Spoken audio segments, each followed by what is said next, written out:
Masechet Shabbat résumé du Daf Dalet. Celui qui a collé de la pâte au four pour la cuire pendant Shabbat. Et maintenant, il se trouve face à un problème, c'est que si la pâte va cuire, finalement, il aura fait une melacha de la Torah. Lui, il veut donc retirer la pâte, décoller la pâte du four, de manière, avant que ça cuise, de manière à ce qu'il n'en arrive pas à une melacha de la Torah. Alors, il y a un problème, c'est que les Rachamim ont interdit de décoller du pain, le pain qui était collé sur les parois du four, comme ce qu'on le faisait à l'époque, comme on avait l'habitude de cuire à l'époque. Les Rachamim l'ont interdit pendant Shabbat, toute une chorma qui a été interdite par les Rachamim. Et donc il est ici en problème. S'il va laisser le pain collé, il va cuire, il va transgresser un issur de la Torah. S'il va le décoller, il va venir activement transgresser un issur des Rabbanan. La Gemara dit que dans le cas où il a collé Bémézid, il peut le décoller. Donc si volontairement il savait que c'est interdit pendant Shabbat et qu'il veut le décoller, il peut le décoller avant d'en arriver à une melacha de la Torah, avant que ça cuise. Et si Beshogeg il a collé, alors là de toute façon il peut pas en arriver à un chiyuv khatat, parce que s'il se rappelle au milieu, s'il se rappelle avant que ça soit cuit, alors de toute façon il n'en arrive pas à un chiyuv khatat.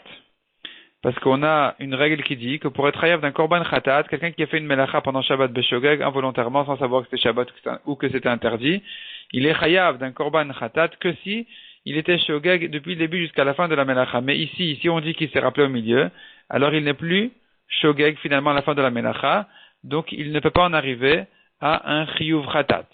Donc ici, on a dit, notre sujet n'est que dans un cas où il risque d'en arriver un chiyuv khatat selon la version de la Gemara qui était au début avant la correction de la Gemara, où on parle de Mézid. Et dans ce cas-là, donc, c'est pas de ça qu'on parle, parce qu'il ne va pas en arriver à un chiyuv khatat s'il s'est rappelé au milieu. Si par contre, il s'est pas rappelé au milieu, et que c'est quelqu'un d'autre qui vient demander, est-ce que je dois lui décoller le pain pour ne pas qu'il en arrive à un chiyuv de korban khatat, ici, dit la Gemara, on peut pas dire à quelqu'un faute pour que ton ami soit sauvé de la faute, donc il n'a pas à le faire. On peut pas lui dire de le faire. Donc la maskana de la Gemara, selon la correction finale de la Gemara, c'est de dire qu'il était mézid, et que là, effectivement, on va lui permettre de décoller la pâte pour ne pas en arriver à une melacha de la Torah. La Gemara ensuite reprend ce qu'on a vu dans la Mishnah, le pauvre qui est mis dans la main du balabait, le balabait qui est mis dans la main du pauvre, ils sont chayavim. Et le problème, c'est qu'en général, on sait bien qu'il y a besoin à chaque fois, pour quand on déplace un objet pour être chayav, il faut l'avoir déplacé d'un endroit qui fait 4 fachim, et le reposer sur un endroit qui fait 4 fachim. Or, la main du pauvre et du balabait ne font pas 4 fachim. Donc, comment comprendre qu'il est chayav dans ce cas-là? La Gemara fait toute une recherche, qui se prolonge même dans le daf suivant, à savoir comment ça se fait que sur la main, on peut poser un objet et être chayav alors qu'elle ne fait pas 4 fachim. Ou bien, de la main, on peut retirer un objet et être chayav alors qu'elle ne fait pas 4 fachim. Première proposition de la Gemara, c'est de dire que ça va comme Rabbi Akiva qui dit qu'on n'a pas besoin de poser dans un endroit qui fait 4 fachim. La preuve, c'est que Rabbi Akiva a dit, quelqu'un qui se trouve dans un reshut hayachid, et qui a jeté dans le reshut hayachid en face, en traversant le reshut arabim, donc l'objet a été jeté d'un domaine privé à un domaine privé en traversant un domaine public, selon Rabbi Akiva, il est chayav. Or ici, l'objet n'a pas été posé au milieu du chemin, il n'était que capté dans l'air du reshut arabim, du domaine public, puisqu'il a traversé cet endroit-là, donc dans les 10 fachim du sol, puisque le reshut arabim est limité jusqu'à 10 fachim du sol. Donc il faut dire que ça a traversé, selon l'explication de la Gemara ici, ça a traversé dans les 10 fachim.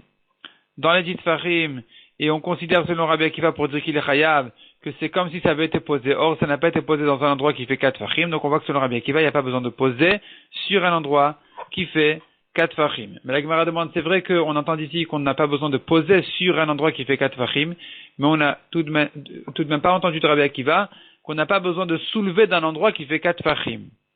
La Gemara donc continue sa recherche. Peut-être que ça va comme Rabbi qui dit qu'on n'a pas besoin de 4 fachim. La preuve c'est que Rabbi a dit, celui qui a jeté un objet et qui s'est posé sur un endroit, un ziz kol shehu, c'est quelque chose qui dépasse, par exemple, d'un immeuble, et ça a été posé là-bas, même si c'est tout petit, ça fait pas 4 fachim, il est chayav. Et la Gemara dit non, on n'a pas de preuve d'ici. En fait, ici, il s'agit d'une branche d'un arbre. Et là, même si l'arbre il est dans un autre domaine que la branche, on dit que, puisque dans l'essentiel de l'arbre, sur le tronc de l'arbre, par exemple, il y a 4 fachim, alors même ces branches sont considérées comme un endroit de 4 fachim, donc c'est pour ça qu'il est chayav quand ça a été posé dessus. On n'a pas de preuve d'ici qu'il y a en général pas besoin de 4 fachim. La Gemara continue sa recherche, ce sera comme Rabbi qui a dit ailleurs que celui qui a jeté, en se tenant dans un Reshut Arabim, il a jeté à un autre Reshut Arabim et ça traversait un Reshut Arabim de milieu. Donc il était sur une rue, il a jeté, ça traversait la cour de son ami et ça atterrit dans le Reshut Arabim, dans la rue d'après. Là, selon Rabbi, il est chayav. Il est chayav, combien il est chayav, dit la Gemara, il est chayav 2 fois. Il est chayav une fois parce que l'objet est passé du domaine public de la rue à la cour et une deuxième fois parce qu'il est passé de la cour à la rue d'après. Donc on voit que le fait que c'est traversé la cour, le Reshut Echi, le domaine privé, c'est comme si c'était capté là-bas, comme si ça avait été posé là-bas. Or, ça n'a pas été posé dans un endroit de 4 fachim. Et malgré tout, Rabbi dit les chayab aussi bien pour le fait que ce soit posé là-bas, donc ce soit sorti d'un Reshut Arabim et posé dans ce Reshut Echi, dans cette cour, que pour le fait que il est chayav donc une deuxième fois parce que c'est ressorti de cette cour-là en jetant, donc c'est pas que ça a atterri du tout, ça n'a pas touché le sol. C'est nous qui considérons comme si ça avait touché le sol, comme si ça avait été posé, et simplement en jetant, c'est passé, ça atterrit directement dans la rue d'après, dans le Reshut Arabim d'après, et il est quand même chayav une deuxième fois parce que c'est sorti du Reshut Echi, donc de ce domaine privé, et ça atterrit dans le domaine public suivant. Donc on voit que selon Rabbi, il n'y a pas besoin ni de poser sur un endroit de 4 fachim, ni de soulever d'un endroit de 4 fachim. Donc d'ici on aura la preuve qu'il n'y a pas besoin de 4 fachim du tout. On va comprendre notre Mishnah qui dit que la main est un endroit pour lequel on est chayav.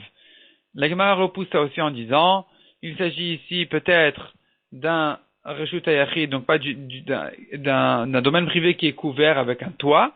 Et là, effectivement, on considère comme si c'était rempli, si c'était bouché, plein d'objets. Et donc là, quand je dis, c'est comme si ça avait été posé, sur ces objets-là, donc sur un endroit qui fait 4 fachim, on n'a pas de preuve d'ici que, en général, la main, donc dans le Reshut Arabim, par exemple, la main du pauvre, le Reshut Arabim, il est forcément au ciel, il est ouvert au ciel, parce que sinon on n'est pas chayav dessus. Et dans ce cas-là, notre Mishnah qui dit que la main du pauvre, elle est quand même considérée un endroit pour lequel on est chayav, donc on n'aura pas de preuve de Rabbi qui a parlé d'un Reshut Yachid qui pourrait être couvert avec un toit, pour le cas de notre Mishnah qui parle aussi d'un Reshut Arabim, qui ne peut être que découvert au ciel, et dire que dans ce cas-là aussi sa main, elle est considérée comme 4 fachim. Donc la Gemara va continuer dans le daf suivant cette recherche-là, pour quelle raison est-on chayav sur une main d'un pauvre qui est tendu dans le Reshut Arabim.